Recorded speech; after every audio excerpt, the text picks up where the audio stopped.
Hello, I'm Dinus the Mirror.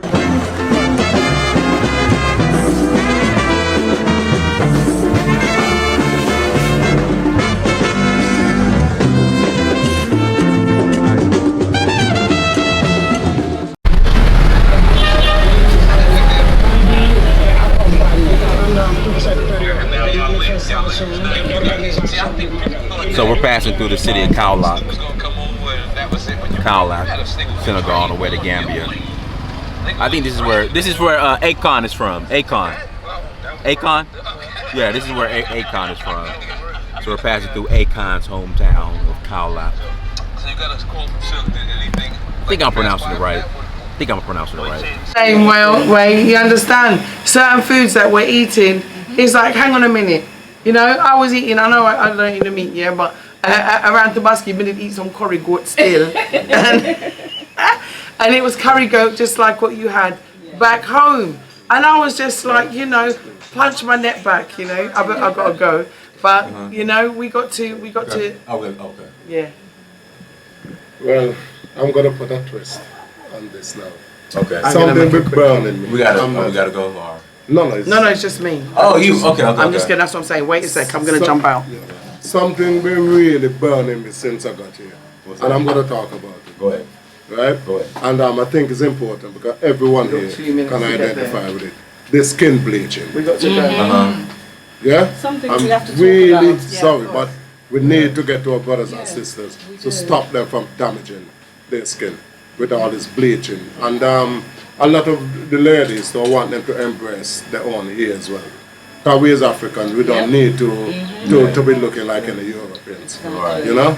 We need to be looking. I've been seeing the billboard, the dark skin They lady with the blonde hair. Yeah. And they advertise skin bleaching on the billboards. And that's something that we need to tackle. And then now they're using these eyelashes, these long eyelashes, and they're putting glue on their eye. It's ridiculous. So we need to get this concept out of their mind. And my wife, she had a plan that she wanted to come up with. You know, I don't know if she wants me to share it here. You know, but basically we have to find something to put, to make us embrace ourselves and be our natural self. You know, because the skin bleaching, I mean, you see some of these people, it's like, what is this? Well, we had a workshop a couple of weeks ago with a group of young people talking about my skin, my pride, and we had a good 3 hours talking about the bleaching, and it was interesting to hear some of the reasons. So some of the young men will say a light-skinned woman's more beautiful, so I want to marry that kind of woman.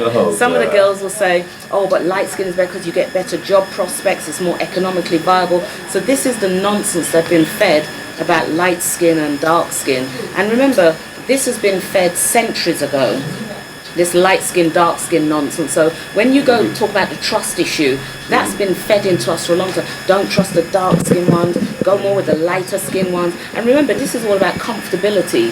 White people were more comfortable with the light skin ones, which was the master's children, in the house.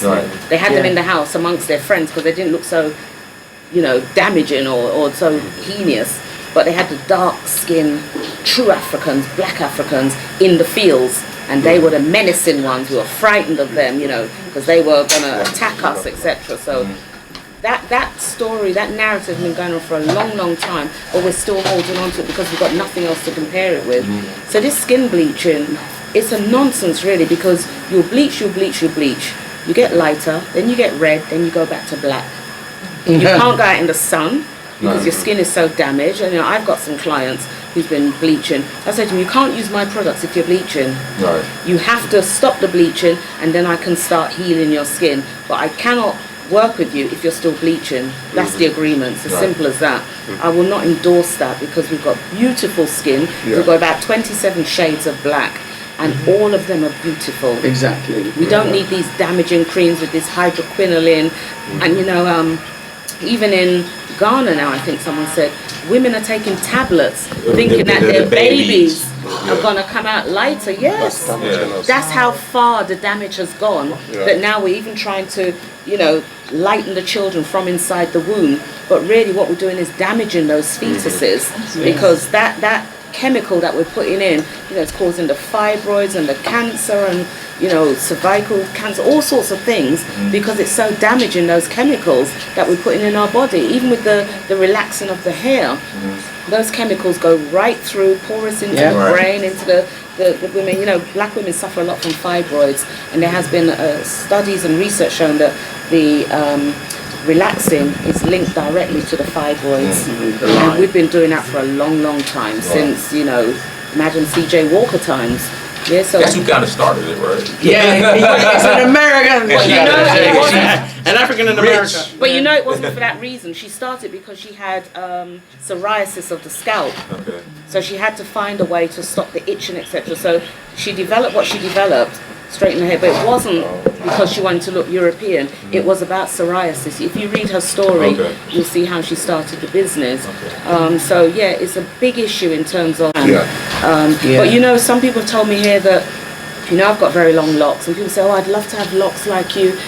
And I said, "Well, why haven't you?" I had to cut them off to get a job in the hotel, or the hotel want me to wear this wig because it looks more comfortable for the clients. So there's a lot of education that's needed here about what needs to be done. How dare they come here, have a hotel, and tell us how to look? Right.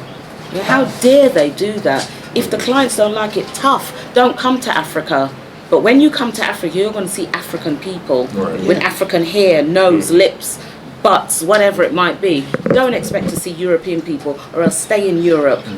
How dare they come here and tell our staff how to look in the hotels, and tell them, well, if you want a job here, you've got to cut off your locks, or you've got to wear this wig, this long thing flowing. No, it's not acceptable. That's what they do in Europe, though. Look at Chikazi's case. Chikazi, Tuesday Flanders' son, who was going to a school. I mean, she won her case, but they wouldn't even let him get an education in school because of that. And they were found to be obviously discriminating against him. But we had to protest, and this is in England. We had to protest, and these are people with so-called laws for equality and diversity.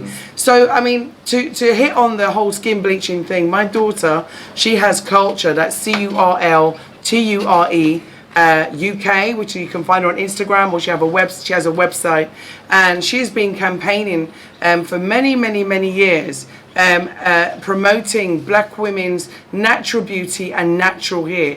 And the one thing I can say is that in Africa, we have to promote the beauty of the black image more. And I think that has to come from Europe and also from America. Because some people see themselves as Beyonce. And so they want to, no, it's the truth. It's the truth. Yeah? And they see a lot of other stars. 1 minute they're dark, 1 minute they white like light. You know what I mean? Exactly, Lil' Kim. All of the other, sorry, I think he just came. But all of the so-called Rihannas, and I'm not saying that they are or they're not, but what I am saying is that they are, if you like, in a way, they're like role models, or they look up to them. They're like superstars to them. Michael Jackson, all of these people are role models, and they have influence here. Just like with the N-word, now you're hearing the N-word music coming into Africa because it's being imported from America. So there's a responsibility that we all have. And the skin bleaching is in Jamaica, it's in Nigeria, it's in England. And it's not just, our black women doing it. Asian women are doing it. Chinese women are doing it. They're doing it because they feel that there is, this white skin, is better than theirs. But it's not. It's not. It never has been. And until we can get it into our heads, that black is beautiful, black is right, and all of our skin tones are the best in the world, and that we are the best in the world, and our hair is the best in the world. I am the best in the world. No one can't tell me that a white woman's more beautiful than me. You must be sick in your head. You have to be sick in your head to even occupy that thought. No one can tell me that their hair is better than mine, and that I must put on their hair to make me look more beautiful. Listen. Never in this world. My hair that I was born with is my hair. I mean, this is my queenly crown. Yeah, I know I'm wearing a hat right now because it's just because I bought it from the place there. But that's not the point. I always exposing my hair, yeah? Okay. My last thing on the point of bleaching is that not only are you now promoting your self-hatred and sickness, inner sickness, psychological illness to yourself, but you're now influencing everybody around you in your circle. So when it comes to the compound, one sister will start bleaching, then the next sister will start bleaching, then the cousin will start bleaching, then the mum will start bleaching. One wear weave, then the next one wear weave. And the thing is, I'm sorry, but it don't look good. And the thing is, the expense. It's expensive and you don't look good. You do not look good. But you do not look good. Who else wears? You say you see white women. Do you see white women wearing Afro wigs? No. Why is it we are the only people who don't want to show their own natural hair? You don't see it. Because Europeans set the beauty standards. Yeah, but the thing is that we allowed them to set our beauty standards. Hold on, I'm gonna tell you a funny story. Okay. And see, I don't argue like. I don't like to argue with women when it comes to their beauty, the way they handle themselves. Dangerous ground. But a woman told me that wigs are spiritual, and there's a spiritual power behind wigs. Really? Yeah. Yeah, because they're spiritual. And then the other, I guess, rebuttal is that Egyptians wore wigs and weaves.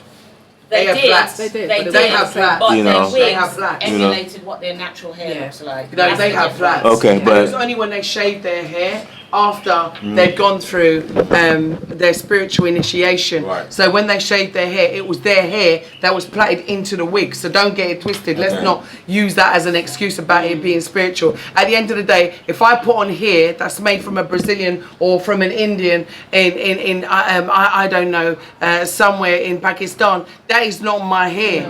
Yeah. A Brazilian is not my hair. Right. Yeah. At the end of the day, if you're going to emulate your own beauty, that is different. If someone is, taking chemotherapy and they're wearing a natural Afro wig, I don't have an That's issue different, with yeah, that. that's Yeah, different. I don't have an issue with that. But what I'm talking about is that you do not see white women wearing our hair. Yeah, they can try with their, what they call cultural, what they call it now? Appropriation. Cultural appropriation. When they want to put plaits, but as soon as they're going to work or they're going to do their corporate job, you don't see no plaits. You don't see no cultural appropriation going on. So we got to get, wise with it, and we also have to own our own. When we start a trend, we own it. We copyright that. We keep the intellectual property rights on that. That is ours.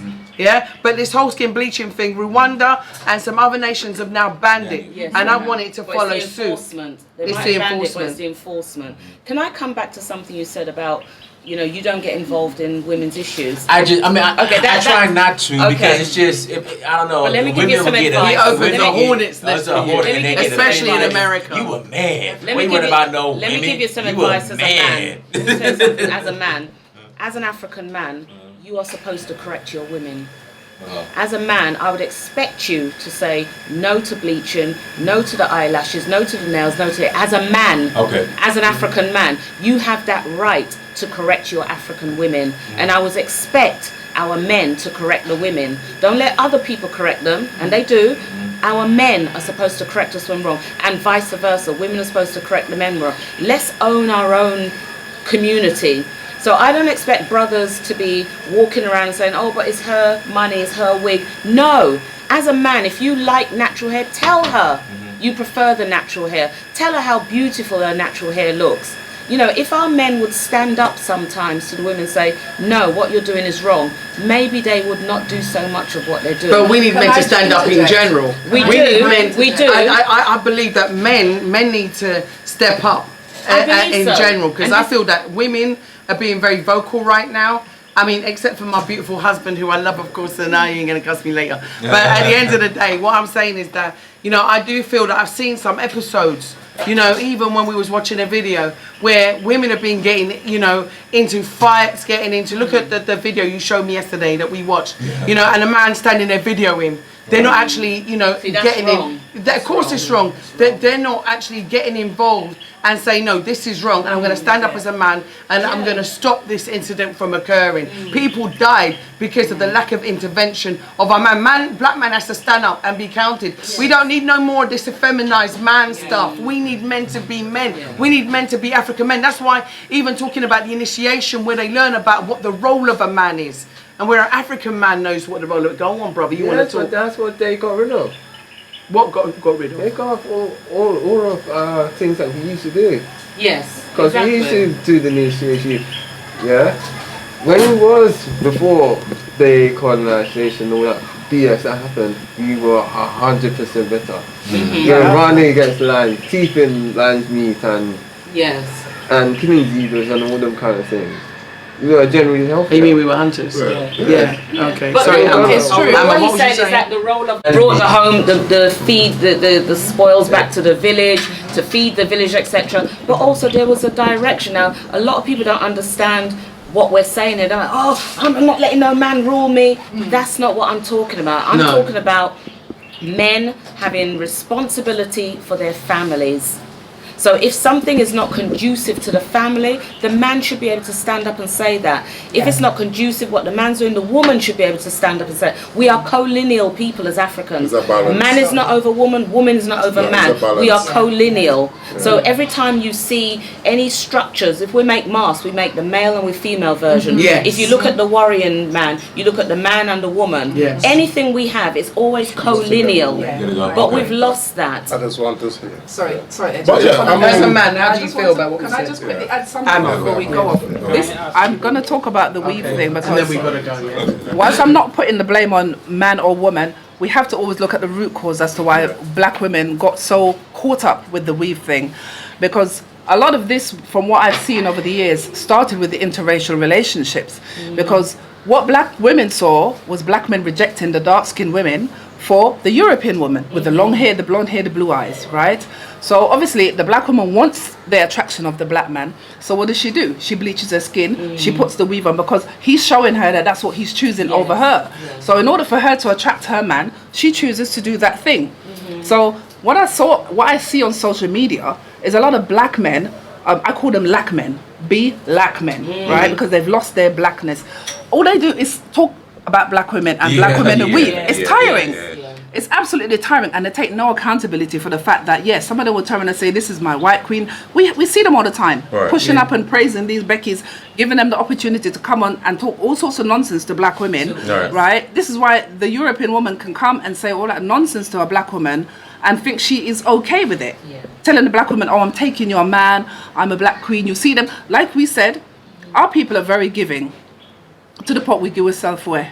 We've given ourselves away because we want to be so included. We need them. We want to envelop them and bring them into everything that we have. We teach them our culture, our music and everything else. And then we turn around and complain. Do you understand? So I think it has, that's why I keep saying everything goes back to learning and unlearning. We have to unlearn to be able to relearn. And it starts with the education. It starts with black pride. It starts with looking at yourself in the mirror and knowing that you are a goddess, that you're a king, right? But we need the brothers to get it together because, like Juliet said, the women have always been on the front line. We've always been outspoken. When we go on our protests, how many men do we see there? We can cut them on one hand. We're out there with our babies. Innit? Since our children were tiny. We follow Kim Pavitas, you know what I mean? We're like I gotta show you. You got Kim Pavita there, show everybody your Kim Pavita. But we're like mini Kim Pavitas. Yeah? Or we are, if you like, the legacy of Kim Pavita. That's what we are, but like I said, Kim Pavita didn't die on her own because her man was right there beside her in the fire when they burnt her alive.